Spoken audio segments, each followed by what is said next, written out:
Los miedos del ego, escrito por Fred R.G. ¿Qué es el miedo?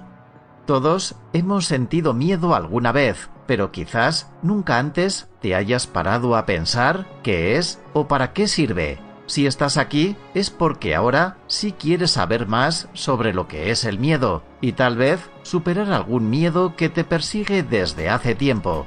El miedo es una emoción. Es considerada una de las emociones primarias. Diferentes corrientes psicológicas no se ponen de acuerdo en definir cuántas son las emociones básicas. Unas hablan de 4, otras de 6 y hasta de 8 emociones básicas. Pero no importa cuántas emociones se listen como básicas, todas las teorías psicológicas incluyen y están de acuerdo en que el miedo es una de las emociones básicas. Es la emoción más primitiva de todas. El miedo es una reacción a una amenaza de daño o muerte. Produce una sensación de angustia derivada de un peligro que puede ser real o imaginario y genera una respuesta de lucha o huida. Pero vayamos por partes. ¿Cómo funciona nuestro cerebro con el miedo? El miedo consiste en una reacción en cadena en el cerebro que comienza con un estímulo estresante y termina con la liberación de sustancias químicas que causan un cambio en el ritmo del corazón, respiración acelerada y mayores niveles de energía en los músculos. Nuestro cerebro recibe el estímulo. Allí, más de 100.000 millones de células nerviosas se comunican entre sí, estableciendo conexiones que en ocasiones conducen a que pensemos y llevemos a cabo acciones conscientemente, pero muchas otras veces producen respuestas automáticas. En el caso del miedo, la respuesta es casi completamente autónoma. Nosotros no la activamos conscientemente, ni sabemos lo que está sucediendo hasta que no empieza. Existen muchas áreas del cerebro que intervienen en el miedo. Sin embargo, estos son los principales actores. Tálamo decide a dónde enviar los datos que percibimos a través de los sentidos: ojos, oído, boca, piel. Corteza sensorial interpreta los datos sensoriales. Hipocampo. Aquí se almacenan y recuperan recuerdos. También se procesan conjuntos de estímulos para ponerlos en un contexto. Amígdala. Se encarga de decodificar emociones, determinar posibles amenazas y almacenar recuerdos del miedo. Hipotálamo. Activa la respuesta de lucha o huida. ¿Qué nos genera el miedo? El proceso del miedo comienza con un estímulo aterrador y termina con la respuesta de lucha o huida. El estímulo que causa el miedo puede ser un accidente de tráfico, un cuchillo en la garganta, una agresión física, el ataque de algún animal hacia nuestra persona o cualquier peligro inminente que ponga en peligro nuestra vida. El miedo puede causar diferentes reacciones, dependiendo de la persona y la situación, sobre todo en términos de intensidad. Se suele hablar de respuesta de lucha o huida cuando nos referimos a los cambios fisiológicos que ocurren cuando se experimenta el miedo, porque esos cambios preparan al animal para pelear o salir corriendo. La frecuencia respiratoria aumenta, también lo hace la frecuencia cardíaca. Los vasos sanguíneos periféricos se contraen. Los vasos sanguíneos centrales, alrededor de los órganos vitales, se dilatan para inundarlos con oxígeno y nutrientes, y se bombea sangre a los músculos para que estén listos para reaccionar. Los músculos, incluidos los de la base de cada cabello, también se vuelven más tensos y pueden causar piloerección, que es lo que se denomina coloquialmente piel de gallina. El pelo de un humano de punta no cambia mucho en nuestra apariencia, pero a muchos animales los hace parecer más grandes. Metabólicamente, los niveles de glucosa en la sangre brindan un almacén de energía para estar listos por si se necesita pasar a la acción. De manera similar, los niveles de calcio y glóbulos blancos aumentan en el torrente sanguíneo. ¿Cómo empleamos el miedo? El miedo, desde el punto de vista biológico, es un recurso adaptativo y un mecanismo de supervivencia y autodefensa. Al experimentar miedo, nuestro cuerpo comienza a reaccionar de forma más eficiente para enfrentarse a esa emoción, y permitir la supervivencia de la especie. Desde la perspectiva neurológica, el miedo permite que el cerebro se organice de una forma especial. Según la psicología, el miedo es un estado emocional y afectivo vital para la adecuada adaptación del cuerpo al medio que lo rodea. Si no existiese el miedo, no sobreviviríamos mucho tiempo. Nos expondríamos a peligros sin percibirlos, cruzaríamos la calle sin mirar, jugaríamos con serpientes venenosas, caminaríamos en el borde de una azotea de 20 pisos. En los seres humanos y en todos los animales, el propósito del miedo es la supervivencia. En el curso de la evolución, los que temían a las cosas correctas sobrevivieron para transmitir sus genes. Al transmitir sus genes, el rasgo del miedo y la respuesta fueron seleccionados como beneficiosos para la raza. El condicionamiento clásico y el miedo. ¿Has oído hablar del perro de Pavlov? Él fue el pionero en realizar experimentos sobre lo que hoy se conoce como condicionamiento clásico o condicionamiento pavloviano en su honor. Pavlov descubrió que los objetos o eventos podrían desencadenar una respuesta condicionada. Los experimentos comenzaron con Pavlov demostrando cómo la presencia de un plato de comida, estímulo, provocaba salivación, respuesta incondicionada en los perros. Más tarde, Pavlov diseñó un experimento utilizando una campana, estímulo neutro. Mientras daba comida a los perros, hacía sonar la campana. Después de varias repeticiones, hizo sonar la campana sin dar comida a los perros. El sonido de la campana, por sí solo, hizo que los perros comenzasen a salivar. La campana se convierte en un estímulo condicionado. El resultado del experimento fue una nueva respuesta condicionada en los perros. Esto no solo es aplicable a los perros y los animales, también a los humanos. Es uno de los principales mecanismos de aprendizaje. ¿Qué tiene que ver esto con el miedo? El condicionamiento clásico, que condiciona una respuesta a raíz de un estímulo, también es el mecanismo por el cual puede aparecer el miedo.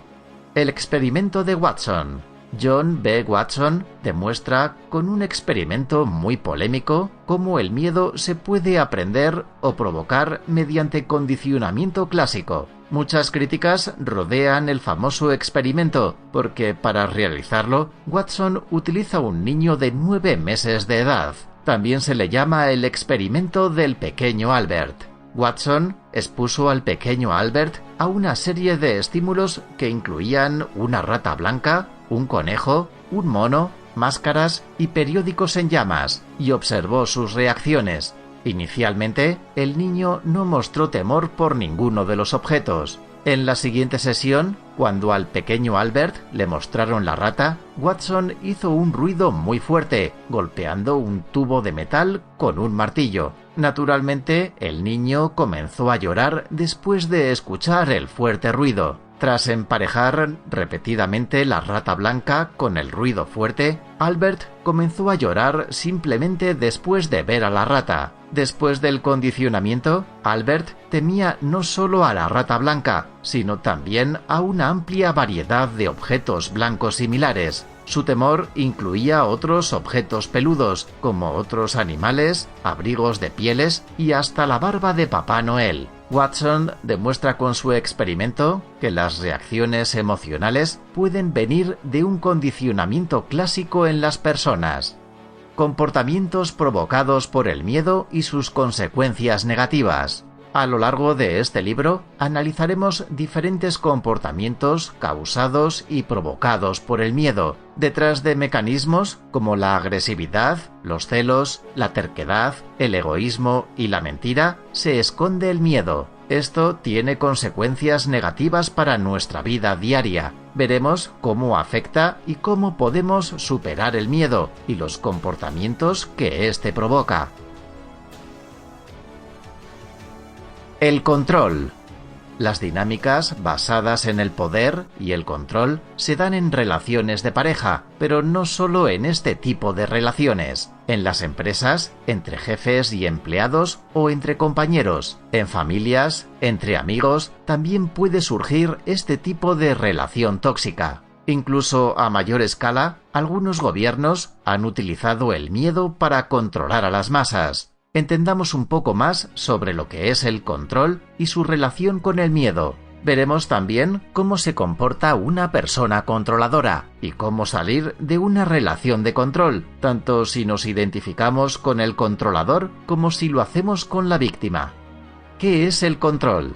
El control es esencialmente el poder de influir o dirigir el comportamiento de una persona o el curso de los acontecimientos. El control no es necesariamente algo malo, pero se vuelve problemático y tóxico si nuestros deseos están siempre por encima de los deseos y la dignidad de quienes nos rodean. La raíz de los problemas de control en las relaciones es el miedo al abandono, miedo a ser vulnerables, miedo al fracaso, miedo al rechazo, en definitiva, miedo al dolor. Esto se ha desencadenado a temprana edad, a través de diferentes vivencias. Nuestro ego quedó marcado. Desde entonces, utilizamos estos mecanismos para evitar volver a experimentar esos mismos miedos. Por ejemplo, algunas personas controladoras solo intentan asegurarse de que no pase nada malo, quizás dirigidos por algo que sucedió en su pasado.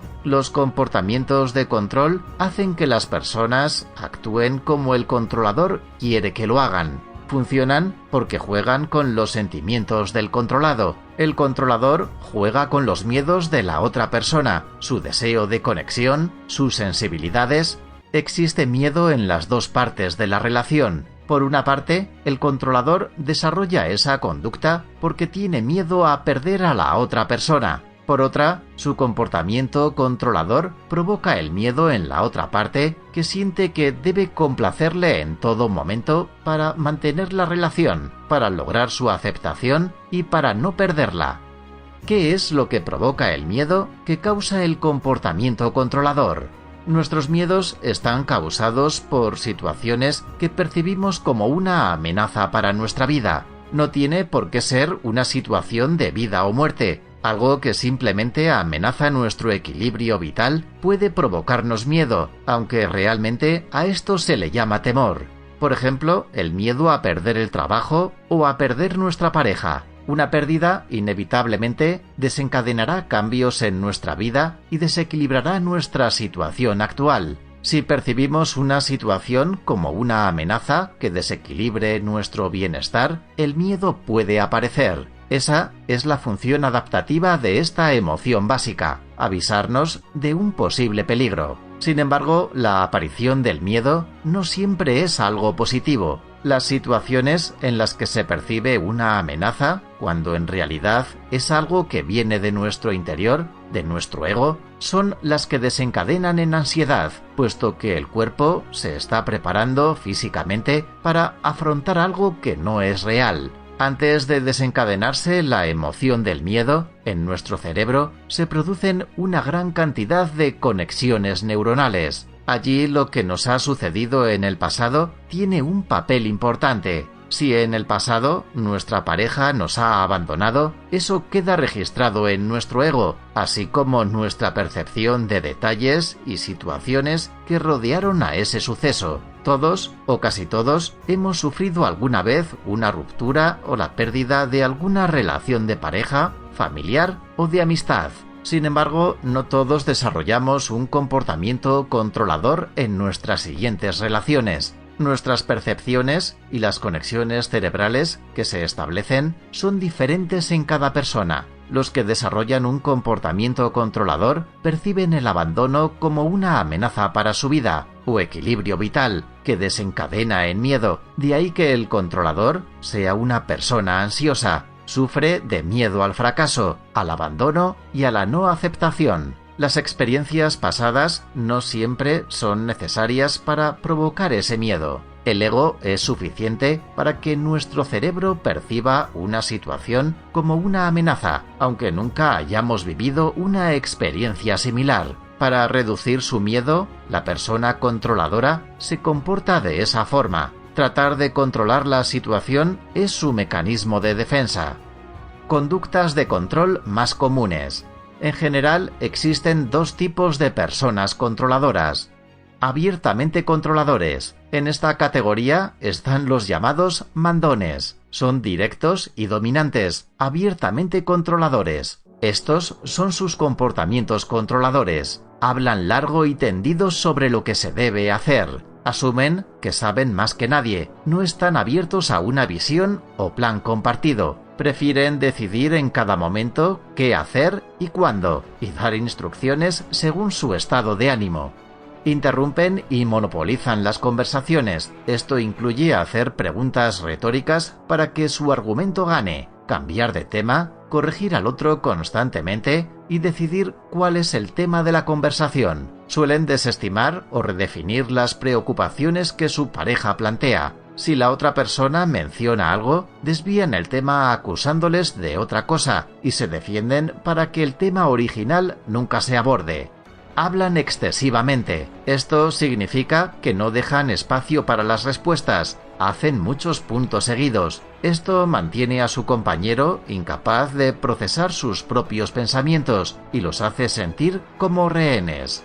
Fingen no entender. En lugar de estar claramente en desacuerdo, dirán que no entienden. Esta es una negativa a responsabilizarse de su situación, lo que crea confusión y hace que su pareja tenga que trabajar duro para ser comprendido. Esto le sitúa en una posición de control. Delegación tóxica. Le pide a su pareja que haga algo, pero debe hacerse exactamente de la manera en que lo haría. Las críticas aparecen cuando no se hace bien según sus estándares. Cambios de humor. Estos son persistentes, no ocasionales. Su pareja nunca sabe cuál será su estado de ánimo, por lo que debe mantenerse alerta. Los cambios de humor controlan a la otra persona, a menos que tenga una gran habilidad para no reaccionar. Necesitan estar en lo correcto o ganar. No le gusta escuchar no por respuesta. Su pareja debe estar siempre de acuerdo con ellos, o habrá problemas. Un desacuerdo no es un ambiente seguro para ellos emocionalmente. Controladores codependientes. Este es el tipo de persona que necesita que otros se comporten o se sientan de cierta manera para sentirse bien. Así es como logra el control. Falta de correspondencia. Hace tanto por su pareja que crea una sensación de endeudamiento en ellos. Nunca serán tan buenos ni tan generosos como ellos. Reactividad. Reaccionan a cada pensamiento y sentimiento de su pareja. Si su pareja dice algo con lo que no están de acuerdo, o lo creen o se ponen a la defensiva. Les importa lo que piensa su pareja, por lo que se esfuerzan en convencerles de su punto de vista. Buscan cuidar, ponen a las otras personas por delante de ellos mismos, necesitan ayudar y se sienten rechazados si su pareja no quiere su ayuda. El cuidado es otra forma de controlar la situación. Provocan sentimientos de culpa, se sienten heridos y hacen que su pareja se sienta culpable. La culpa se convierte en una dinámica común en su relación. Expectativa de lectura de mente. Suelen creer que son buenos adivinando y satisfaciendo las necesidades de su pareja y esperan que la otra persona haga lo mismo. Se muestran infelices si el otro no adivina lo que quieren. Obtienen lo que quieren sin tener que pedirlo. Es su forma de control.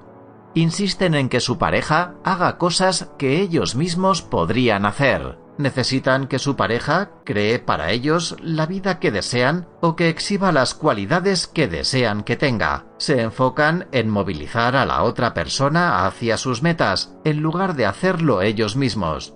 Tratamiento silencioso o abstinencia. El tratamiento silencioso funciona para mantener a su pareja preocupada por ellos y lo que sucederá. Los hace incapaces de solucionar el problema y al mismo tiempo desvían su atención de sus propias vidas. ¿Cómo dejar de ser controlador? Si ves estos comportamientos en ti mismo, no te castigues. Es un comportamiento aprendido y es probable que lo hagas porque es lo que te ha funcionado en el pasado, como una habilidad de supervivencia. Si quieres evolucionar, hay formas de librarte de estos malos hábitos. 1. Identifica los desencadenantes. ¿Cuándo es más probable que participes en estos comportamientos? ¿Es cuando te sientes amenazado? ¿Qué sucede justo antes de que sientas la necesidad de controlar la situación? 2. Sintoniza con tus miedos y deseos. Mira hacia adentro, no hacia afuera. La próxima vez que te involucres en controlar conductas, pregúntate, ¿a qué temo en este momento? ¿Y qué necesito? Es posible que solo desees reconocimiento. Trabaja en pedir lo que necesitas. 3. Míralo desde otra perspectiva. Existe una visión más amplia. Mira las cosas desde el lugar de la otra persona. Hazlo no solo en términos de lo que quieres en ese momento. 4. Confía en ti mismo. Déjalo pasar. Averigua qué pasa cuando no controlas las cosas. ¿Se desmoronan? Tienes más capacidad de recuperación, resiliencia, fuerza y flexibilidad de lo que crees. Confía en el proceso como una forma de recopilar información y adquirir habilidades. ¿Cómo dejar de ser la persona a quien otros controlan? Si estás dentro de una relación en la que la otra persona es controladora, puede parecer que no tiene solución. Sin embargo, es posible convertir esa relación tóxica en una relación sana. Para ello, debes poner algo de tu parte. No puedes esperar a que la otra persona cambie porque sí. Recuerda que si una persona controla la relación, es porque la otra deja controlarse. El miedo te lleva a aceptar ese control. Esto es lo que debes hacer. 1. Reconoce la parte de ti que acepta el control. El primer paso para superarlo es darte cuenta de que estás en esa situación, dentro de una relación de control. ¿Alguna vez te has preguntado por qué permites ese control? ¿A qué tienes miedo? ¿Y qué pasaría si eso a lo que tienes miedo sucediese? Por ejemplo, si tienes miedo a que la otra persona te deje, ¿qué pasaría si eso sucediese? Como no existe nada en esta vida que sea blanco o negro, ¿qué efectos positivos tendría que eso a lo que temes sucediese? 2. Descubre qué es lo que quieres en tu vida. Es fácil perder el rumbo de lo que deseas cuando estás acostumbrado a dejar que otros te controlen. Incluso puedes llegar a creer que quieres lo que otros quieren. Como no hay dos personas exactamente iguales, es improbable que siempre quieras exactamente lo que alguien más quiere. Por lo tanto, para recuperar el control de tu vida, deberías averiguar qué tipo de vida sería esa. 3. Aprende y practica la asertividad. Sabes a lo que te enfrentas. Tú sabes lo que quieres. Ahora debes mantenerte firme con la persona que intenta controlarte. La asertividad te ayuda a hacerlo de forma efectiva. Cualquiera puede aprender a ser asertivo, solo necesita práctica. 4. Establece límites saludables. Cuando no estableces límites saludables, es fácil ser controlado por otra persona. Establecer límites es otra habilidad que tendrás que dominar si quieres evitar que te controlen. Debes comprender dónde termina su control y comienza el tuyo, y después hacérselo entender a la otra persona. El miedo es la base de las relaciones tóxicas en las que una persona controla a la otra. Recuerda que las dos partes están afectadas por el miedo. El que desarrolla el comportamiento controlador lo hace para evitar su miedo. La persona que se deja controlar lo hace por miedo. Los celos. ¿Por qué sentimos celos? Sentir celos no es algo aislado que suceda solo a algunas personas. Todos sentimos celos alguna vez en nuestra vida. Los celos son un sistema biológico incorporado que sirve para preservar la especie. Aparecen por miedo a perder algo que valoramos. Biológicamente, deseamos ciertas cosas, buscamos presas y tratamos de evitar a los depredadores. Esa es la base de nuestro sistema primario de recompensa y castigo. Lo que nos recuerda a una presa respalda lo que valoramos, y lo que nos recuerda a los depredadores desafía lo que valoramos. Esto provoca impulsos biológicos por acercarnos o alejarnos. Estamos hablando de cualquier cosa, desde comida, inteligencia, ambición, recursos, habilidades sociales, relaciones. Cuando corremos el riesgo de perder algo que valoramos, nuestra pareja, nuestro socio, nuestro trabajo, y con ello nuestro equilibrio y seguridad, el miedo a esa pérdida provoca los celos.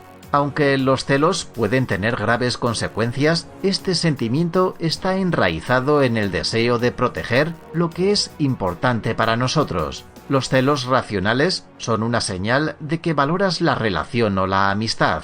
Sin embargo, que los celos sean una reacción biológica no justifica los comportamientos derivados de los celos que perjudican la relación o a las otras personas. Los celos pueden ser una reacción emocional a una herida pasada o también pueden ser la voz del ego con alguna invención de alguna situación conocida o incluso vivida. El ego nos hace creer que esa situación vivida o conocida nos puede estar sucediendo a nosotros. El miedo del celoso es al dolor por abandono, por no ser suficiente. Tememos al abandono. Si, por ejemplo, nuestros padres se divorcian, nuestro cónyuge nos deja o nuestro mejor amigo nos engaña, y esto nos duele, lo recordaremos y será difícil de olvidar. Esta herida y este miedo se convierte en parte de nosotros y reaparece cuando una situación nos recuerda a esa anterior experiencia. La persona que anteriormente ha sido infiel puede ser celoso precisamente por la vivencia misma de la experiencia de la infidelidad, así como quien ha sufrido una infidelidad no necesariamente tiene por qué ser celoso si tiene una autoestima alta. ¿Cuáles son las causas de los celos? Estas son las causas principales de los celos. Falta de confianza en uno mismo. La causa principal de los sentimientos de celos son las dudas acerca de nosotros mismos, es decir, una baja autoestima. Si estuviéramos 100% seguros de nosotros mismos, nunca sufriríamos celos, pero es imposible no sentir en algún momento inseguridad en uno mismo. La raíz de los celos es el miedo. Este miedo puede ser a terminar solo, a ser rechazado, a perder el amor de nuestra pareja o a perder algo que valoramos. Una vez más, el miedo al rechazo y al abandono está presente. La falta de confianza y la inseguridad provoca miedo a perder lo que queremos. La baja autoestima puede provocar inseguridad y falta de confianza y llevarnos a sentir celos. Celos normales y celos patológicos. Los celos normales son el temor de perder a nuestro ser querido. Es el indicador de que alguien nos importa. Sin embargo, los celos patológicos se caracterizan por el sentimiento permanente de estar siendo engañado. Nuestro ego imagina constantemente situaciones en las que nuestra pareja nos es infiel. Estos celos son completamente irracionales. Los celos patológicos se diferencian de los celos normales en su intensidad y en las respuestas emocionales y conductuales exageradas, injustificadas e irracionales. En el caso de los celos delirantes, hay una primera fase de sospecha en la que la persona celosa evalúa los acontecimientos menores como evidencia de infidelidad. Un hecho banal se convierte en una verdadera catástrofe. Con el tiempo, estas sospechas se transforman en la firme convicción de que están siendo engañadas.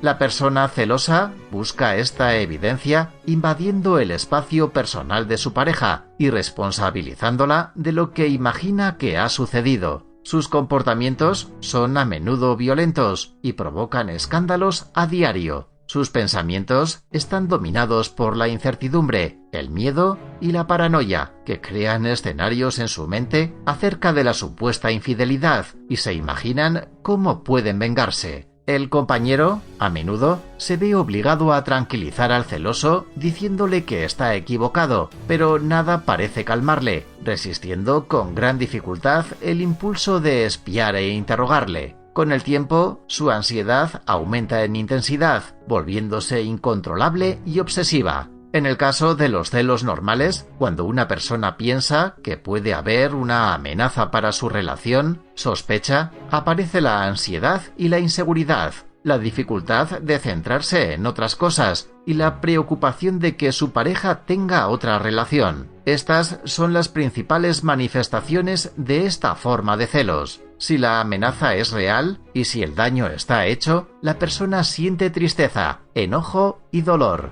También existe lo que se llaman celos preventivos, cuando no existe una amenaza para la relación, pero la persona adopta ciertos comportamientos para evitar que ocurra. La persona celosa trata de controlar e influir en el comportamiento de su pareja, por ejemplo, evitando que se relacione con ciertas personas. Surge aquí otro comportamiento controlador. En el caso de los celos autogenerados, la persona está pensando obsesivamente en la posibilidad de ser engañada y comienza a imaginar eventos y situaciones en las que su pareja es infiel, por lo que se vuelve extremadamente ansiosa y preocupada.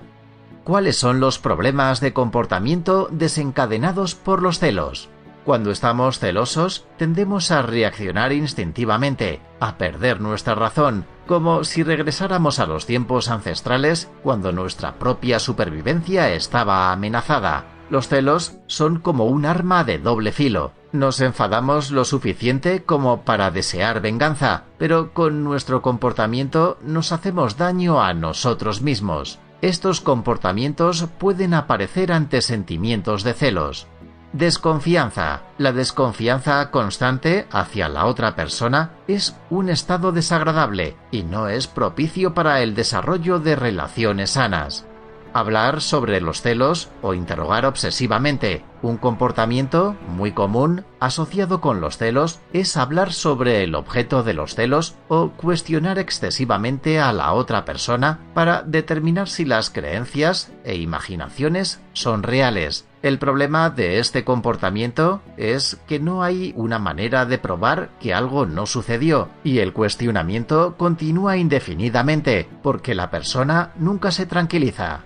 Acoso es un intento de poseer a alguien, ya sea tratando de convencer al otro de su devoción o mediante métodos de control más directos. La necesidad de control es una característica fundamental de la conducta de acoso. Resarcimiento. Otra forma de agresión contra alguien es el resarcimiento o venganza. No tiene que ser una venganza directa, sino que puede ser un comportamiento pasivo-agresivo más sutil. Por ejemplo, hoy en día con las redes sociales se ha convertido en algo muy sencillo publicar comentarios o material hiriente para la otra persona. Agresividad. Agredir para causar daño físico o psicológico a la otra persona. Invadir la intimidad de otra persona es una reacción que aparece en algunas personas que sufren celos patológicos. ¿Cómo superar los celos? Como decíamos, nadie es inmune a los celos. Algunas personas pueden ser naturalmente más celosas que otras, pero cualquiera puede sentirse celoso. Los celos son una respuesta emocional, pero no son realmente una respuesta directa de ver, por ejemplo, a nuestra pareja con otra persona. La respuesta emocional se activa o no basándose en nuestra propia seguridad o inseguridad y nuestro miedo. Los celos son más comunes cuando alguien se siente inseguro, amenazado o vulnerable en una relación. Si una persona tiene una sana autoestima, se sentirá segura en una relación y no tendrá celos. Sin embargo, los celos no son el problema. Los celos son el síntoma de un problema. Abordando la inseguridad, trabajando para mejorar la autoestima, se superarán los celos. Estas son algunas técnicas para superar los celos. Identifica tus miedos. Conoce cuáles son tus miedos e identifica las creencias centrales que desencadenan la reacción emocional de los celos.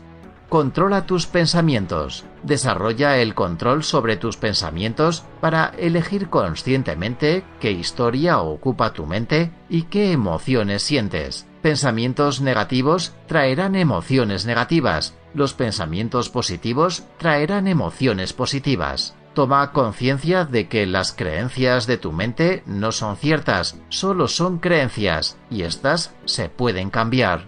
Desarrolla tu autoestima. Trabaja sobre tu autoestima para sentir menos inseguridad en ti mismo. Cuando las inseguridades y el miedo disminuyen, también lo hacen los celos. No actúes cuando estás sintiendo celos. Cuando reconozcas que estás sintiendo celos, haz una pausa, observa el miedo y las ganas de actuar celosamente y simplemente siéntate y observa. No dejes que los celos gobiernen tus acciones. Tómate un tiempo y aléjate de la situación si es necesario. Exponte a ellos como ejercicio. Obsérvate en silencio sin reaccionar a esa emoción. Enfrenta tus miedos. Imagina tu mejor yo. ¿Cuál es la persona que quieres ser? ¿Quieres estar celoso o preferirías estar seguro de ti mismo, feliz contigo y con los demás? Imagina este mejor yo, luego actúa consistentemente siendo esa persona que quieres ser. Alivia tu sufrimiento. Cuando actúas con celos, causas dolor a los demás y te duele a ti. Aprende a ver el sufrimiento que estás causando en los demás y en ti mismo. ¿Es así como quieres vivir? Este sufrimiento es causado por el miedo. En su lugar, actúa con compasión por los demás, pero también por ti mismo, dejando que el miedo se vaya. Sé menos egocéntrico. Cuando estamos celosos, pensamos que el mundo gira alrededor de nosotros. Mi amigo no debería andar con esa persona. ¿No sabe que yo soy más importante? Mi pareja no debería divertirse sin mí. ¿No sabe que soy la única persona con quien debería divertirse? Nadie debería hacer viajes increíbles e ir a fiestas divertidas sin incluirme. El mundo no gira a tu alrededor, y así, una vez que nos alejemos del centro de todo, podemos incluir a otros y sentirnos felices por los demás. Recuerda, sentir celos es una reacción natural. Actuar obsesivamente tras sentirnos celosos no lo es. Esos comportamientos pueden poner en riesgo nuestra relación. El miedo a perder a la otra persona y la inseguridad proceden de una baja autoestima y son los causantes de los celos. Trabaja sobre ello para evitar sentirte celoso.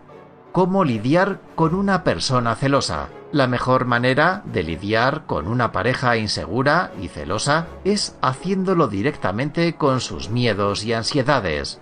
Habla sobre sus miedos y ansiedades. Hazle entender que puede hablar contigo sobre sus sentimientos, que escucharás sus miedos y ansiedades y que tratarás de entender de dónde vienen. No ignores sus celos. Evita comentarios o pensamientos del tipo: «Otra vez con eso. Estás loco. ¿De dónde viene esto?». Ignorando sus sentimientos y no teniéndolos en cuenta, solo conseguirás que la persona se sienta más incomprendida y no ayudarás a resolver el problema, es más, lo acrecentará. Sin embargo, si logras hablar con la persona celosa sobre sus sentimientos y te aseguras de que se siente comprendida, conseguiréis grandes beneficios para vuestra relación y para superar su conducta celosa. Cuando las personas hablamos sobre nuestros sentimientos y problemas en un entorno de apoyo, será más fácil seguir adelante y superar problemas. Demuestra que estás disponible. Estar disponible cuando te necesita ayudará a calmar sus celos. Si demuestras a esa persona que se siente insegura, que puede contar contigo, con el tiempo confiará más en ti y se sentirá menos celoso. Esto no es fácil, porque requiere mucha energía y siempre tendrás que mantener el equilibrio entre tu libertad y la atención de sus celos. Tranquilízale. Recuérdale a tu pareja que le amas, que estarás allí y que estáis juntos para resolver los problemas. Finalmente, debes tener en cuenta que aunque es posible ayudar a una pareja insegura a sentirse más segura, tales cambios no ocurren de la noche a la mañana. La terquedad. Quizás te sorprenda ver un capítulo dedicado a la terquedad. No es habitual ni intuitivo relacionar la terquedad con el miedo. Sin embargo, detrás de una persona testaruda existe el miedo. Detrás de una reacción de terquedad hay un ego que teme ser dañado por no tener la razón. Por ejemplo, en una discusión, por no aceptar que hay otras maneras de ver las cosas ajenas a tus propias creencias. En la raíz de toda terquedad está el miedo a dejar ir tus propias ideas, creencias, convicciones y decisiones. En última instancia, en casos más extremos, aparece el miedo a renunciar o traicionar nuestra propia identidad.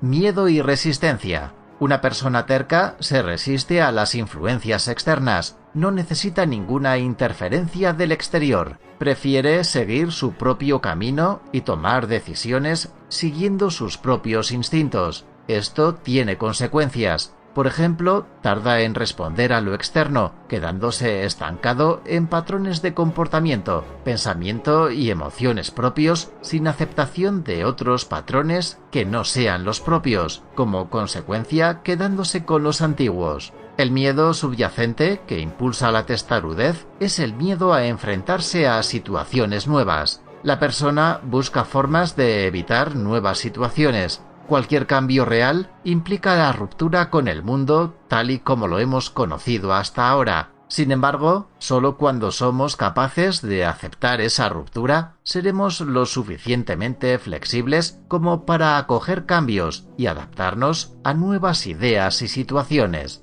Pero dejar de lado una postura demasiado firme puede requerir más valor del que inicialmente se espera. Todas estas características tienen que ver con la imagen de uno mismo. En el caso de la testarudez, la persona es autónoma e insegura. Prefiere actuar por su cuenta, sin tener en cuenta a los demás ni el entorno para ocultar su inseguridad.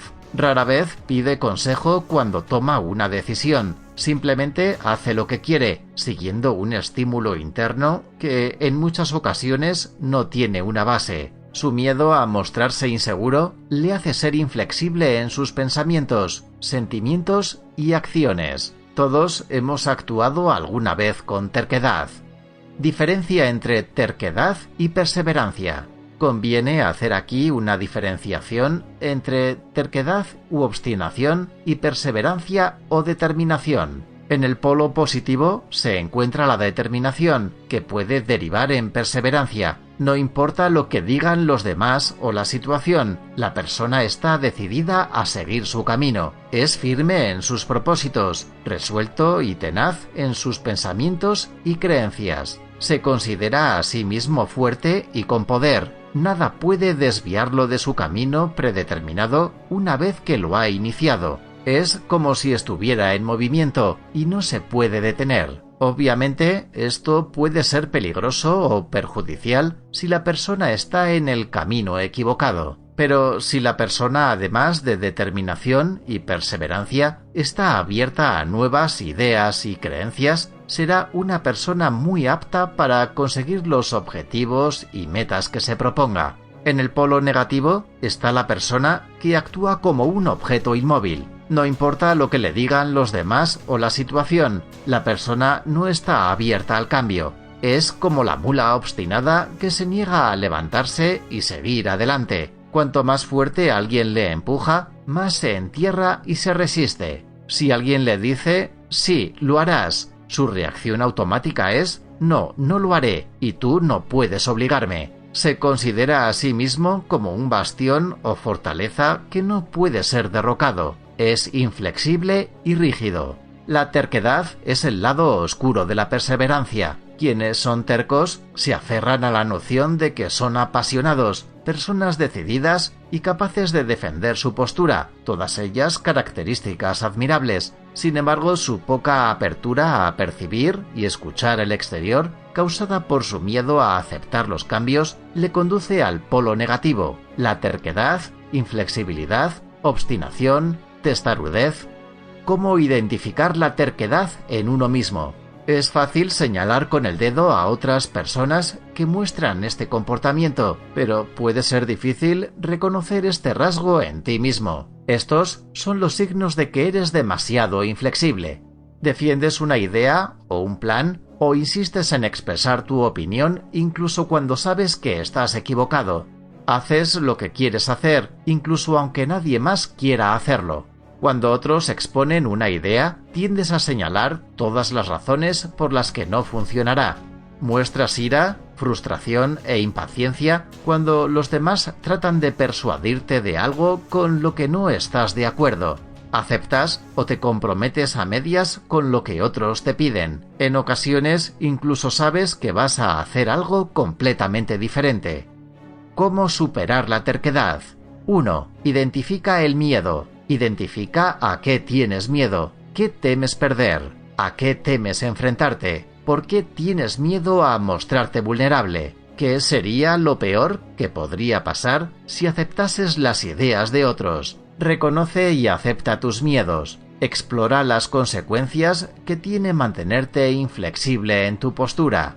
2. Escucha activamente. Escucha a la otra persona. En lugar de cerrarte automáticamente a la conversación, intenta comprender su idea y sus razones. Muchas personas no escuchan porque temen que si lo hacen, parecerá que están de acuerdo con la otra parte. Esta no es una razón para no escuchar. Solo porque escuches e incluso entiendas a la otra persona, no significa que estés de acuerdo con ella. Tendrás una mejor oportunidad de expresar tu postura si muestras que tienes una idea más amplia del contexto. Y quién sabe, podrías cambiar de opinión una vez que tengas una visión más global. Debes estar abierto a ello.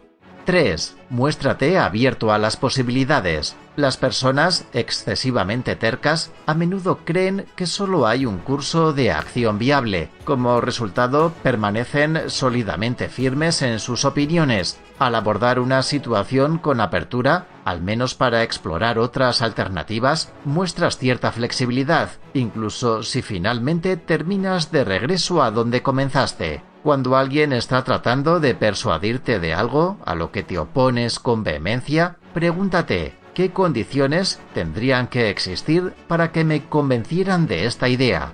4. Admite cuando te equivocas. Estar convencido de que tienes razón es una cosa. Seguir defendiendo tu postura cuando sabes que estás equivocado es inexcusable. En esta última situación, confiesa tu error y hazte responsable de tus decisiones y acciones. A largo plazo, eso te dará mayor credibilidad que aferrarte a tu idea. Si cometes un error y solo lo identificas como tal sin reconocerlo exteriormente, estás alimentando a tu ego. Por eso cuesta tanto reconocer cuando uno está equivocado. Es proporcional al tamaño de tu ego y al dolor que esto le causa. 5. Decide con qué puedes vivir. Ser demasiado terco puede convertirse en un hábito. En lugar de presionar siempre por tu idea, decisión o plan, acepta decisiones que no son tuyas con las que puedas vivir, incluso aunque reconozcas que no es la mejor opción. Es posible que tengas más que ganar a largo plazo si demuestras que puedes ser persuadido a corto plazo. Aprende a fluir con gracia ante las circunstancias, en lugar de resistirte al cambio. Recuerda este proverbio japonés que dice: el bambú que se dobla es más fuerte que el roble que se resiste. ¿Cómo tratar con una persona terca? Comprende y acepta que la otra persona es terca. Entiende que su forma de ver las cosas es diferente a la tuya. Acepta su comportamiento. Acepta que es como es. En lugar de juzgar a la otra persona, trata de entender por qué se comporta de esa forma. Utiliza un enfoque positivo. Evita la hostilidad. Pelear o gritar no ayudará. Lo importante es mantenerte tranquilo para poder hablar o negociar el tema con calma y razonablemente. Recuerda que no hay nada que una buena conversación no pueda resolver. Habla en el momento adecuado. Espera el momento oportuno para exponer tu punto de vista. Normalmente deberás dejar hablar a la otra persona primero. Eso le tranquilizará porque ya ha expresado su opinión. Escoge tus batallas. Resiste la necesidad de discutir por todo. Deja pasar los temas que no te aporten un beneficio. Gastar tus energías tratando de llegar a un acuerdo con la otra persona puede ser más perjudicial que beneficioso. Acepta su opinión y déjalo pasar. La agresividad. El miedo es la raíz de muchas conductas agresivas.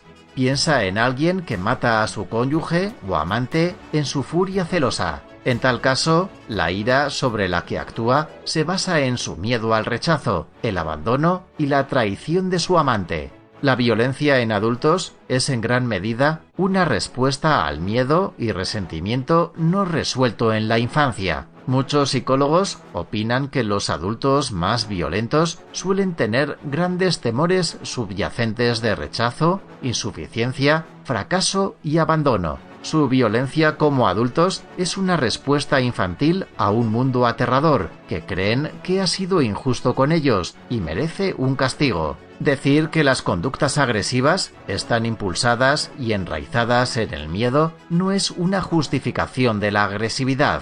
Debemos tomar decisiones racionales en nuestras vidas, independientemente de nuestro estado emocional, y todos somos responsables de nuestras acciones. El papel de la biología en la agresividad. La agresividad está controlada en gran parte por la amígdala, la región más antigua del cerebro. La amígdala es responsable de regular nuestras percepciones y reacciones ante la agresión y el miedo. Tiene conexiones con otros sistemas corporales relacionados con el miedo, incluido el sistema nervioso simpático, las respuestas faciales, el procesamiento de olores y la liberación de neurotransmisores relacionados con el estrés y la agresividad. Además de ayudarnos a experimentar miedo, la amígdala también nos ayuda a aprender de situaciones que nos generan miedo. La amígdala se activa en respuesta a los resultados positivos, pero también a los negativos y particularmente a los estímulos que vemos como amenazantes y temidos. Cuando experimentamos eventos que son peligrosos, la amígdala estimula al cerebro a recordar los detalles de la situación para aprender a evitarla en el futuro. La amígdala se activa, por ejemplo, cuando observamos las expresiones faciales de otras personas que experimentan miedo. Aunque la amígdala nos ayuda a percibir y responder al peligro, y esto puede llevarnos a la agresividad, otras partes del cerebro sirven para controlar e inhibir nuestras tendencias agresivas, un mecanismo que nos ayuda a controlar nuestras emociones negativas y agresividad es una conexión neuronal entre la amígdala y las regiones de la corteza prefrontal. La corteza prefrontal es, en efecto, un centro de control de la agresividad.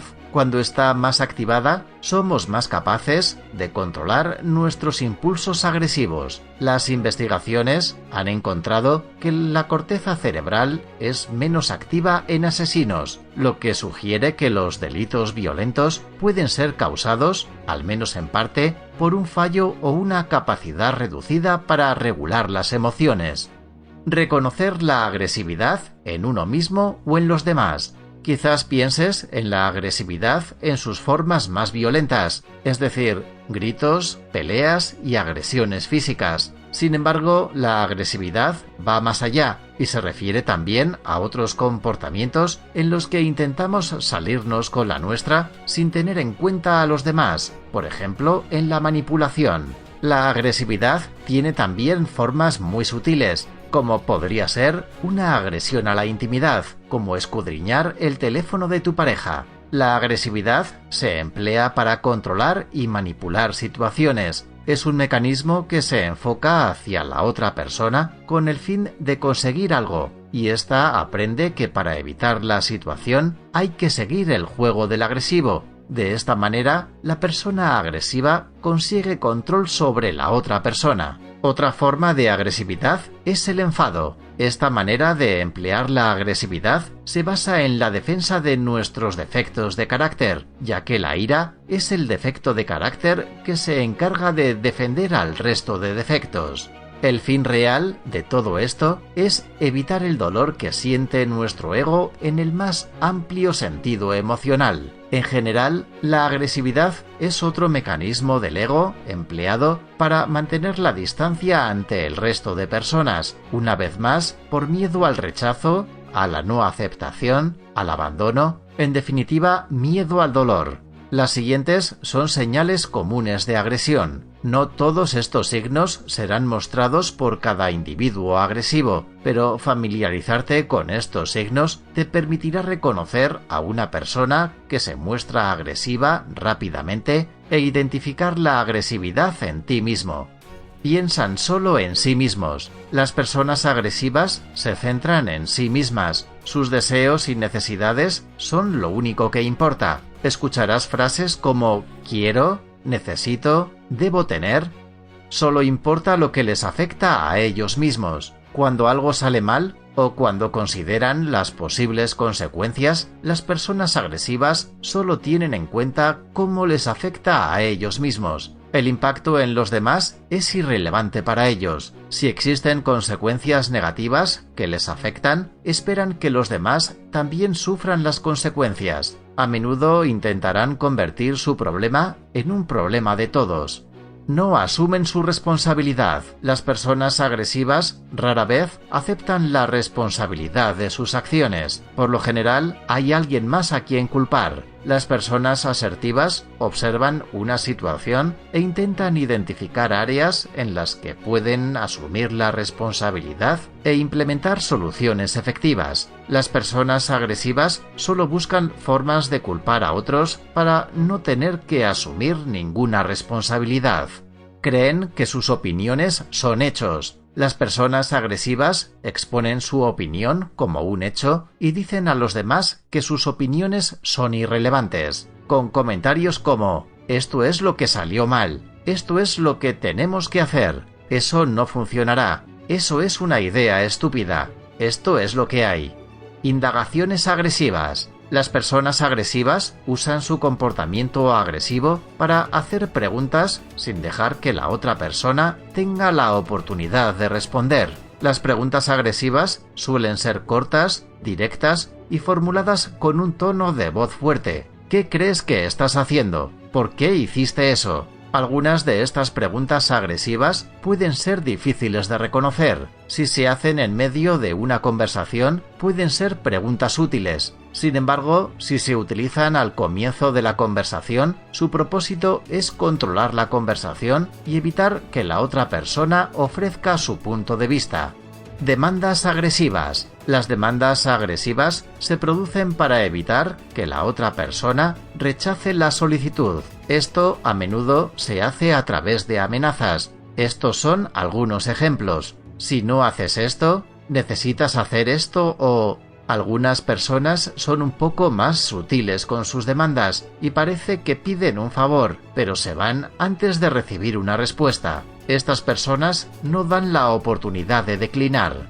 Menosprecio. Algunas personas agresivas recurren a menospreciar a otros para ellos verse mejor en comparación. Hay muchas formas de menospreciar, pero generalmente implica poner a la otra persona en una posición difícil para resaltar una debilidad o ridiculizarla, o usan tácticas sutiles para sugerir que la persona no está a la altura del trabajo. Su objetivo es erosionar la confianza de esa persona en sí misma. Asesoramiento manipulativo. En realidad, no se trata de asesoría, sino que le dicen a la gente qué hacer o intentan disfrazarlo como un consejo. No se espera que el destinatario esté en desacuerdo o exprese una opinión. Se espera que siga el consejo y lo agradezca.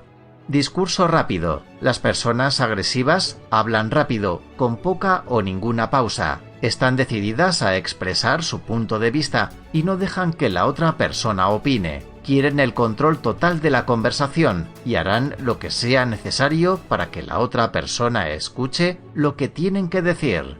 Voz alta. Las personas agresivas tienen que ser escuchadas. Desean enviar una señal clara a los demás de que están hablando y no se les interrumpirá ni se les despreciará. Hablan muy alto, gritan y tienden a poner un énfasis extra en las partes de su discurso donde culpan a los demás. Habla agresiva y escucha defensiva. El lenguaje corporal, al hablar, muestra signos de agresividad. Probablemente se inclinarán hacia adelante. Pueden señalar, protestar, gesticular, etc. Sin embargo, cuando la otra persona está hablando, adoptará una postura más defensiva, por ejemplo, cruzando sus brazos. Contacto visual intenso. Si no puedes determinar si alguien te está mirando o mirando a través de ti, estás frente a alguien que está lleno de agresividad. En ese momento creen que eres la fuente de todos sus problemas. Están en modo de lucha, y en modo de lucha no se le quitan los ojos de encima al oponente. ¿Cómo superar la agresividad? 1. Identifica tu agresividad. El primer paso es ser capaz de reconocer la agresividad. Habrá momentos durante una discusión en los que te sobrecalentarás y comenzarás a mostrar signos de agresividad. Si reconoces este comportamiento temprano, podrás calmarte y adoptar un enfoque más asertivo antes de que se haga un daño real. Piensa en las personas y situaciones que te hacen comportarte de forma agresiva. Haz una lista de todos los desencadenantes que se te ocurran. Saber cuáles son hará que sea más fácil evitarlos. 2. Analiza los desencadenantes de la agresividad. Mira debajo de la ira y describe tus sentimientos. ¿Hay miedo? ¿A qué? 3. Elabora un plan en caso de que se desencadene tu agresividad. Prepárate con anticipación y elabora un plan en caso de que te encuentres en una situación que desencadene tu ira y agresividad. Tu mejor opción, antes de hacer algo violento, es alejarte de esa situación hasta calmarte. 4. Analiza tu comportamiento. Mírate honestamente a ti mismo y analiza tu comportamiento. ¿Tu comportamiento lastima a otras personas y daña tus relaciones? Si es así, vale la pena buscar ayuda. Habla con alguien. Puede ser difícil lidiar con la ira y la violencia por tu cuenta. Hay personas que pueden ayudarte y que no te juzgarán. Un psicólogo puede ayudarte a comprender lo que está sucediendo y sugerir formas de cambiar tu reacción ante las cosas. Cuando podemos dejar de lado nuestro miedo y elegir respuestas no agresivas, creamos las condiciones para sacar lo mejor de nosotros mismos y de los demás. Desarrollar la empatía es una buena solución. Para ello debemos convertir en hábito el practicarla a diario. Poco a poco conseguiremos que sea algo automático en nosotros y nos ayudará en los momentos que aflore nuestra agresividad. ¿Cómo lidiar con una persona agresiva? 1. No respondas a la agresividad con agresividad. Cuando tratas con una persona agresiva, no es prudente responder con agresividad. Si lo haces, terminarás jugando a su juego y nadie ganará. Haz un esfuerzo por adoptar un enfoque no agresivo. Trata de mantener la calma en todo momento. 2. No dejes que las cosas te afecten personalmente. Recuerda que las personas agresivas son agresivas en cualquier situación en la que estén atrapados, estés tú o no. Es por eso que no debes tomarte las cosas personalmente cuando eligen dirigir su agresión hacia ti. Están tratando de irritarte, quieren que te rebajes a su nivel.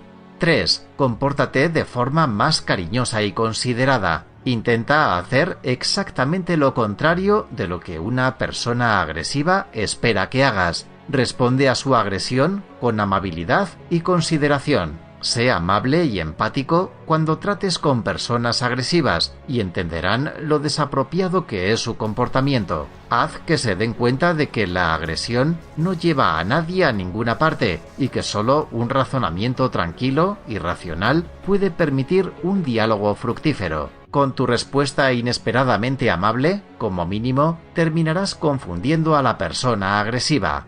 4. Bríndales un espacio para desahogar su agresión y emociones. Hazles saber que estás dispuesto a escuchar sus problemas y frustraciones, siempre que se traten con respeto y cortesía. Responde ayudándole a resolver sus problemas. Las frustraciones y la ira no surgen de la nada. Trata de identificar la fuente de su ira y dale a la persona la oportunidad de desahogarse. 5. Déjale en paz o aléjate. A veces, la forma más fácil de lidiar con una persona agresiva es no hacer nada. Déjale lidiar con su agresión y frustración por su cuenta. Deja que se ocupe de sus problemas por su cuenta y así evitarás sufrir su agresividad. Al final se calmará y volverá a ser cordial. A veces las personas solo necesitan una oportunidad para desahogarse y no necesitas estar allí para verlo y sufrirlo. Si no estás dispuesto a lidiar con el comportamiento agresivo de una persona, no tienes que hacerlo. No tienes la obligación de lidiar con la agresión de nadie. Una forma de hacer esto es explicarle en algún momento de calma que cuando se dirija a ti acaloradamente o de manera agresiva, tomarás la medida de alejarte, saldrás de donde estés y que una vez que vuelva a estar en calma, aceptarás retomar la situación. De esta manera, le hace saber que no habrá manera de que funcionen las formas agresivas hacia tu persona y que se deberá dirigir a ti en un tono suave y en calma. La mentira. Todos o casi todos hemos mentido alguna vez. Di la verdad, eso nos incluye a ti y a mí. Pero es triste decir que algunas personas mienten casi siempre. Los psicólogos llaman a estas personas mentirosas compulsivas. Mienten incluso cuando no tienen que hacerlo. Incluso los niños pequeños mienten, especialmente si piensan que al hacerlo no serán castigados por algo. Cuando los niños aprenden por primera vez cómo funciona la mentira, carecen de la comprensión moral de cuándo abstenerse de hacerlo. Mentir puede tener consecuencias destructivas y perjudiciales tanto para el mentiroso como para la persona a la que se miente. Hay diferentes tipos de mentiras, así como diferentes grados de mentira. Aunque todos mentimos en algún momento, pocos entienden lo destructivo que puede ser, por qué lo hacemos o cómo podemos detenerlo. Comencemos definiendo qué es mentir. Mentir es decir algo con la intención de crear una creencia o impresión falsa. Es un intento de hacer que alguien crea algo que no es cierto. ¿Por qué mentimos? Miedo. Decimos mentiras cuando tenemos miedo. Puede ser miedo de lo que no sabemos, miedo de lo que otros piensen, miedo de lo que se descubra de nosotros. Pero cada vez que decimos una mentira, lo que tememos se vuelve más fuerte. Algunas personas tienen miedo de lo que podría pasar si dicen la verdad. Tal vez han hecho algo mal y tienen miedo a las consecuencias de sus acciones, por lo que mienten para ocultar lo que hicieron. Cuando mentimos sobre nosotros mismos, generalmente nuestro ego quiere dar una imagen falsa de nosotros. Manipulación. Las mentiras, generalmente, están motivadas por el deseo de lograr que otras personas hagan algo o no hagan algo, o que tomen una decisión a favor del que miente. Alguien podría mentir para obtener algo que desea, como sexo, dinero, estatus, poder, amor, etc. Orgullo. En muchas ocasiones, las personas mienten simplemente por orgullo. Usan la mentira como una herramienta para crear una buena imagen de sí mismos. Esto lleva a la exageración, que es una forma de mentir. A menudo las personas crearán historias fascinantes, pero completamente falsas para mejorar su imagen. En pocas palabras, engañamos a otras personas porque creemos que sirve a nuestros propósitos de alguna manera, y es fácil. ¿Cuál es el gran problema de mentir? Se convierte en una adicción. Cuando nos salimos con la nuestra mintiendo, eso nos impulsa a continuar con nuestros engaños y en el proceso arruinamos las relaciones, lastimamos a otros, perdemos nuestra integridad y nuestra paz. La verdad se convierte en un temido enemigo del mentiroso. Es un ciclo trágico que nunca tiene un final feliz. Mentir puede parecer simple e inofensivo al principio, pero al igual que cualquier adicción, pronto te encontrarás atrapado y enredado más de lo que podrías haber imaginado. Los mentirosos no viven en paz consigo mismos. Mentir es estresante. Constantemente vives con el peligro de que alguien podría descubrirte. Siempre estás repasando en tu cabeza las mentiras, tratando de hacer un seguimiento de lo que le has dicho a cada persona y cuál es la próxima mentira que debes contar. Cuando eres honesto, no tienes esas preocupaciones ni las consecuencias negativas de tus mentiras. El hecho de no tener que preocuparnos por recordar viejas mentiras o meternos en problemas más tarde cuando se sepa la verdad, porque siempre es así, es mucho menos estresante, hace nuestra vida más fácil y relajada. Incluso cuando es difícil decir la verdad, siempre obtienes un mejor resultado que mintiendo. Las mentiras arruinan las relaciones. Constantemente buscamos descubrir en quién podemos confiar y en quién no. En realidad, las personas somos mucho más perceptivas y conscientes de quién dice la verdad y quién no. Con el tiempo, la honestidad se muestra como un rasgo respetado. Los mentirosos no son respetados. Esto es cierto en todas nuestras relaciones, ya sea en relaciones de pareja, familiares, amigos o en el trabajo. Lo que nos puede dar información valiosa sobre nosotros mismos es autoanalizarnos cuando detectamos que alguien nos miente. Debemos preguntarnos, ¿cómo he participado yo en el acto de la persona que nos está mintiendo? Es decir, tu manera de reaccionar ante la mentira de los demás es la que les enseña a evitar, por ejemplo, una mala reacción por tu parte, lo que a su vez nos dirá cuán miedosa es esa persona. ¿Cómo dejar de mentir? 1. Reconoce tu comportamiento. El primer paso es reconocer que mientes. Autoevaluación. ¿Cuántas mentiras has dicho en la semana pasada?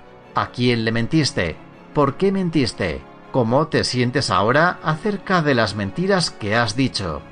2. Identifica la causa. ¿Por qué mientes? ¿Te falta confianza en ti mismo y quieres parecer más seguro? ¿Mientes para que otros te vean mejor y evitar que te juzguen? ¿Mientes para llamar la atención? ¿Crees que la gente te ignora? ¿Estás mintiendo por miedo? ¿Te falta valor para enfrentar las consecuencias de decir la verdad? ¿No quieres lidiar con la ira de los demás? ¿Estás mintiendo para ganar aceptación y aprobación? 3. Admite que tienes un problema. Este es el paso más grande y el más difícil. Encuentra a alguien en quien confíes y háblale sobre tu hábito de mentir. No importa lo grande o pequeño que creas que es el problema. El hecho es que ya no quieres mentir, pero no puedes dejar de mentir por tu cuenta. Necesitas ayuda para superarlo y asumir esa responsabilidad. 4. Recuerda cómo la mentira arruina tu vida. Mentir destruye las relaciones y agrega una carga tremenda a tu vida. Comprender que habrá consecuencias es un poderoso elemento disuasorio para romper el hábito de mentir. Ten siempre presente las consecuencias y cargas que conlleva. 5. Cuando mientes, díselo. Admitir una mentira puede marcar una gran diferencia y si bien puede dañar tu orgullo, es mucho mejor que ser un mentiroso. Confiésaselo a la persona a la que le has mentido de inmediato. Esto es humillante, pero hará que te detengas y te lo pienses antes de decir otra mentira. Esta confesión es buena para ayudarte a romper los malos hábitos.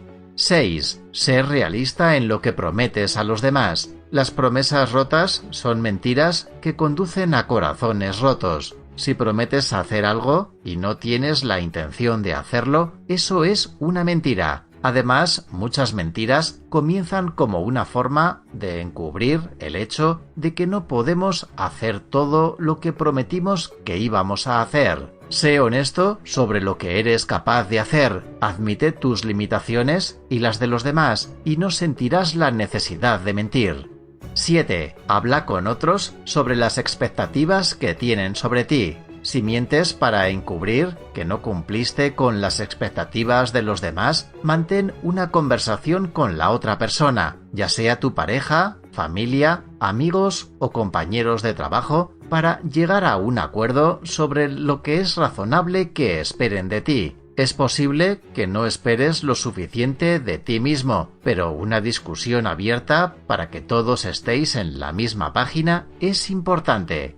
8. Practica a decir la verdad. Cuando comiences a sentir la necesidad de mentir, detente y piensa por un momento. Piensa en lo que la otra persona sentiría por ti si supiera que estás mintiendo. Piensa en cómo te sentirías si la gente te mintiera todo el tiempo. Y luego, por más doloroso que parezca, di la verdad. Cuanto más le digamos a otros la verdad, más fácil será continuar haciéndolo. Mentir es un mal hábito. Decir la verdad es un buen hábito. Trabaja para romper tu mal hábito reemplazándolo por el bueno. Cuanto más digas la verdad, más fácil será continuar haciéndolo. ¿Cómo lidiar con un mentiroso? Identificar a un mentiroso no siempre es fácil. Si bien puede ser la naturaleza humana sospechar de algo que parece demasiado bueno para ser verdad, no todas las mentiras contadas por mentirosos son exageradas. Los siguientes son algunos signos que pueden ayudarte a identificar a un mentiroso. A menudo hablan de experiencias y logros que parecen heroicos. También son víctimas en muchas de sus historias, a menudo buscando simpatía y empatía. Sus historias tienden a ser elaboradas y muy detalladas. Responden de manera rápida a las preguntas, pero las respuestas suelen ser vagas y no proporcionan una respuesta clara a la pregunta. Pueden tener diferentes versiones de la misma historia, lo que se deriva de olvidar detalles anteriores. Estos son algunos consejos para lidiar con una persona mentirosa. No pierdas los estribos. Por frustrante que sea, es importante no dejar que tu ira te supere cuando te enfrentes a un mentiroso. Sé solidario y amable, pero firme. Espera la negación. Alguien que miente puede tener la tendencia de responder primero con una mentira. Si los confrontas sobre sus mentiras, es probable que lo nieguen. Pueden enfurecerse y expresar conmoción por la acusación. Recuerda que no se trata de ti. Es difícil no tomarse la mentira personalmente, pero la mentira no se trata de ti. La persona puede estar impulsada por un trastorno de personalidad subyacente, miedo, ansiedad o baja autoestima. Sirve de apoyo. Cuando hables con la persona sobre sus mentiras, recuérdale que no necesita tratar de impresionarte. Hazle saber que le valoras por lo que realmente es. No le sigas la mentira. Cuando notes que la persona miente, no le sigas la mentira. Puedes cuestionar lo que está diciendo. Esto puede alentarle a detener la mentira. También puedes hacerle saber que no deseas continuar la conversación cuando está siendo deshonesto. Sugiérele ayuda. Sin juzgarle ni avergonzarle, sugiérele la ayuda profesional y hazle saber que tu sugerencia proviene de una preocupación genuina por su bienestar. El miedo subyacente a la mentira está presente en muchas ocasiones. Tenlo en cuenta, tanto si eres el que miente como si eres a quien le mienten.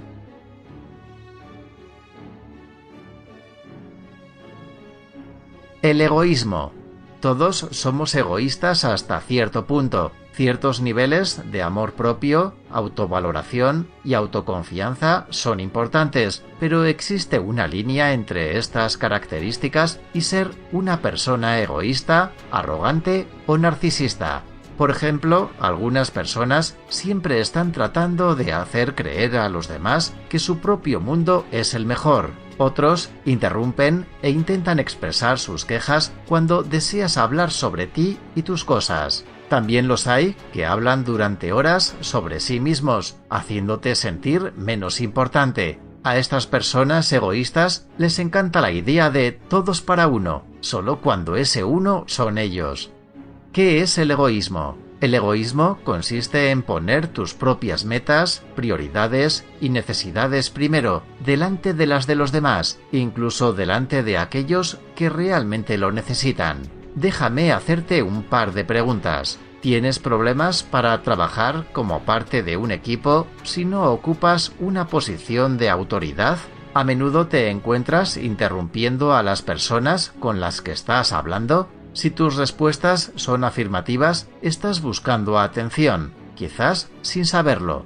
Nuestros comportamientos desesperados por llamar la atención provienen de problemas de autoestima, donde algunas de nuestras inseguridades no son del todo culpa nuestra. El estilo de vida dictado por los medios de comunicación y la sociedad actual nos motiva a luchar por obtener el reconocimiento público ante todo. Pero no nos quedemos en buscar culpables y aclaremos que pensar en uno mismo y ser un poco egoístas en algunas ocasiones está bien, pero con control.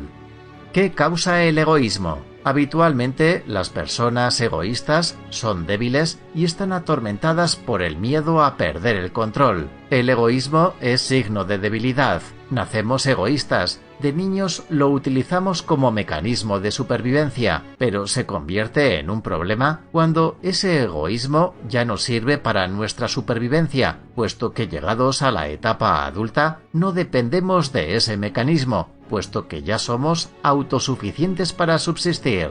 La persona egoísta teme ceder su tiempo, dinero o esfuerzo a los demás porque tiene miedo de las consecuencias que podrían ocurrir al hacer tal sacrificio. Por ejemplo, la persona que siempre está ocupada y nunca dedica unos minutos de su tiempo a otras personas realmente tiene miedo de perder su tiempo, porque cree que el tiempo que emplea en otros está peor empleado que el que emplea en sí mismo, o cree que está perdiendo algo que es suyo. Cuando esa persona regala parte de su tiempo, se siente insegura, porque duda de si logrará completar sus propias tareas. Si esa persona no temiera perder el control de su vida o si tuviera la confianza suficiente para creer que ofrecer 5 minutos no le perjudicaría, entonces no sería egoísta. Todos tenemos sueños y metas, pero algunos creen que no será posible alcanzarlos y es por eso que ahorran todos sus recursos para sí mismos, para aliviar algo de la inseguridad que sienten, para evitar la sensación de perder algo que les duele. Algunas personas egoístas tienen grandes necesidades insatisfechas que les hacen sentirse inseguras. Eso les provoca miedo a dar o regalar cualquier cosa, porque no quieren recordar la falta de control sobre sus vidas. ¿Cómo tratar con una persona egoísta? Si conoces a alguien muy egoísta, tal vez un amigo o pareja, estas son algunas formas de tratar con este tipo de personas. 1. Acepta que la otra persona es como es. Lo primero que debes hacer es aceptar que la persona egoísta es así. Por mucho que ese familiar o amigo signifique para ti, debes aceptar que no tiene en cuenta los sentimientos o el bienestar de los demás. Pueden tener momentos de generosidad y encanto, pero la mayor parte del tiempo simplemente carecen de la habilidad o la voluntad de ser considerados con los demás. Aceptar esta realidad te dará una comprensión clara de su posición dentro de vuestra relación. 2. Préstate a ti mismo la atención que te mereces. Las personas egoístas son piratas emocionales. Anhelan tu atención, pero no te dan nada. Para evitar que se te sequen las emociones, préstate a ti mismo la atención que le has estado dando al pirata emocional. Satisface tus propias necesidades. Es una excelente manera de aumentar tu ego y de proteger tu vida a prueba de piratas. Ignora tu necesidad de poner la atención y energía en una persona absorta en sí misma. Hacerlo te agota emocionalmente y te hiere. 3. Sé fiel a ti mismo, no te rebajes a su nivel. Las personas egoístas pueden presionarte e intentar sacarte de tus casillas. No entres en su juego. Es difícil ser amable con una persona egoísta que es desagradable contigo, pero ser como ellos no ayuda. Alivia cualquier sentimiento de ira que puedas tener hacia esa persona, enfocándote en ser esa persona considerada y amorosa que tú eres. 4. Recuérdales que el mundo no gira en torno a ellos. Una persona absorta en sí misma puede estar tan atrapada en sí misma que se olvida de considerar pensamientos o sentimientos. Tal vez solo necesite un pequeño recordatorio de que el mundo no gira en torno a ella. Cuéntaselo, pero sin atacarle. Por ejemplo, en lugar de gritar, nunca me escuchas, siempre haces que todo gire en torno a ti. Intenta decir, realmente necesito hablar con alguien sobre algo que me molesta. ¿Estarías dispuesto a escucharme? 5. Limítales la atención que ansían. Esta es una estrategia poderosa para tratar con personas extremadamente egoístas que se niegan a escuchar a los demás. El truco consiste en no ofrecer la atención que la persona egoísta anhela. Funciona al limitar tus palabras a comentarios suaves y sin darles la razón siempre. Por ejemplo, en lugar de decir, pobrecito, ¿te hizo eso?, dile, sí, así es la vida, esto los desconcertará. 6. Habla de temas que te interesan a ti. Lo que sea que te interese, carpintería, cocina, política, lo que sea. Utilízalo para cambiar de conversación en lugar de dedicar toda tu atención a los temas que plantea. Por ejemplo, si dice, no vas a creer lo que me dijo mi novia, responde con algo como, oye, ¿sabes cuándo sale la nueva película de Spielberg? Cuanto menos relacionado con el tema que trae la persona egoísta, mejor. Sigue centrándote en tus intereses y mira cómo intenta escapar cuando se da cuenta de que no estás interesado en sus historias egocéntricas. 7. Deja de hacer favores. Las personas egoístas siempre piden favores, pero se resisten a ayudarte cuando necesitas su ayuda. Así es como operan. Si bien es importante ser tolerante y darle a un amigo o compañero egoísta la oportunidad de cambiar, también es importante no permitir su egoísmo, especialmente si termina lastimándote. Cuando una persona egoísta te pide demasiados favores, no te rindas. Déjale claro que no aprecias que te haga sentir que no eres importante o inferior. Si llegas a una situación en la que tienes que defender tu postura, hazlo de forma breve y directa, ya que las personas egoístas no son buenos oyentes. 8. Limita el tiempo que pasáis juntos. Una vez que te das cuenta de que alguien es demasiado egoísta, es hora de que te mantengas alejado de esa persona. Limita el tiempo juntos tanto como sea posible. Si solías tomar café todos los días con esa persona, separa las fechas cada vez más y deja de llamar y responder a todos sus mensajes. Es posible que te encuentres con reacciones diversas, desde el desinterés a la ira, pero mantente firme. Es mejor pasar el tiempo solo que con personas extremadamente egoístas. ¿Cómo dejar de ser egoísta? ¿Has detectado comportamientos egoístas en ti mismo? Estos son algunos consejos para dejar de ser egoísta. 1. Identifica qué es lo que te lleva a comportarte de forma egoísta. Ya lo decíamos en anteriores capítulos del libro. El primer paso es darte cuenta de tu comportamiento, y es un gran paso. Sin él no es posible poner remedio. Ahora que sabes que tienes un problema y quieres solucionarlo, empecemos por el principio. Vayamos a la raíz. ¿Qué es lo que te hace comportarte de forma egoísta? Para ayudarte a identificarlo, puedes responder a estas preguntas. ¿Cuándo te comportas de forma egoísta? ¿Con quién te comportas de forma egoísta? ¿Qué desencadena o sucede antes de que te comportes de esa forma? ¿A qué tienes miedo? Indaga acerca de cuál es el miedo subyacente que te lleva a comportarte egoístamente.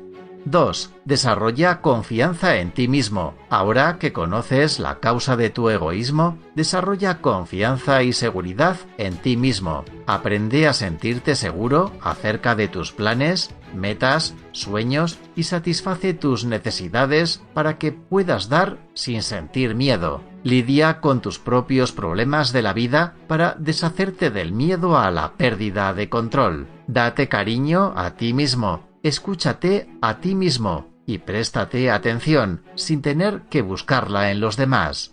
3. Practica el comportamiento desinteresado. Comprende que en la mayoría de los casos el egoísmo es una debilidad y empieza a realizar acciones desinteresadas hacia los demás. Esta práctica te llevará a superar tu egoísmo. Además, pronto descubrirás que estas acciones te harán sentir bien. Prueba lo siguiente. Escucha activamente. Si te preguntas cómo ser menos egoísta, lo más compasivo que puedes hacer es sentarte y escuchar. Pero no escuches para responder, escucha para entender. Empatiza sin palabras. Lo que tú digas no es lo importante. Lo que las personas necesitan, habitualmente, son oyentes activos, que les escuchen. Hablar con alguien con quien poder desahogarse y expresar sus sentimientos.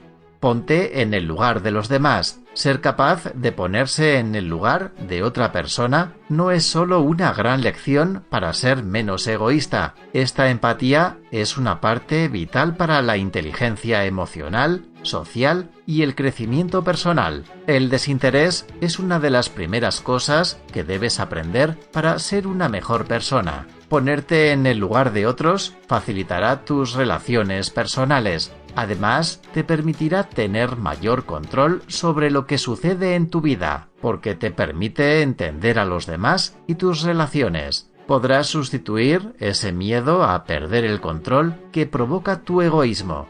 Muestra empatía hacia los demás. Un paso más allá de ponerte en el lugar de los demás es mostrar esa empatía. Esto es la raíz de toda relación genuina. Por definición, la empatía es la capacidad de comprender y compartir los sentimientos de otro. Nadie puede enseñarte cómo empatizar con las emociones y experiencias de los otros, pero lo aprenderás poniéndolo en práctica. Si haces un esfuerzo real para escuchar, acabarás por entender las emociones de los demás. Entonces, y solo entonces, podrás compartir sus sentimientos y empatizar completamente con ellos. Está bien, a veces, ser un poco egoísta y mirar por nuestros propios intereses, siempre y cuando no cause dolor a nadie. Comportarse egoístamente todo el tiempo tiene repercusiones en nuestras relaciones y nuestra vida en general. Afronta el miedo a perder el control de tu vida y practica la empatía para superar tu egoísmo. Por último, como reflexión, mencionar que el miedo limita la manera de vivir de las personas en todos los ámbitos de la vida. Discernir cuándo un miedo es real o no pasa por razonar si nace en el exterior o viene de nuestro interior. El primero será un miedo real presente, no futuro ni pasado. El segundo será un temor lanzado por nuestro ego, basado en el pasado o en el futuro, con el fin de mantenernos paralizados. Todo el mundo debería tener como hábito enfrentar un miedo diario. A modo de ejercicio, cuando uno se siente paralizado por el miedo, debería de formularse el siguiente planteamiento: hazlo, y si tienes miedo, hazlo con miedo.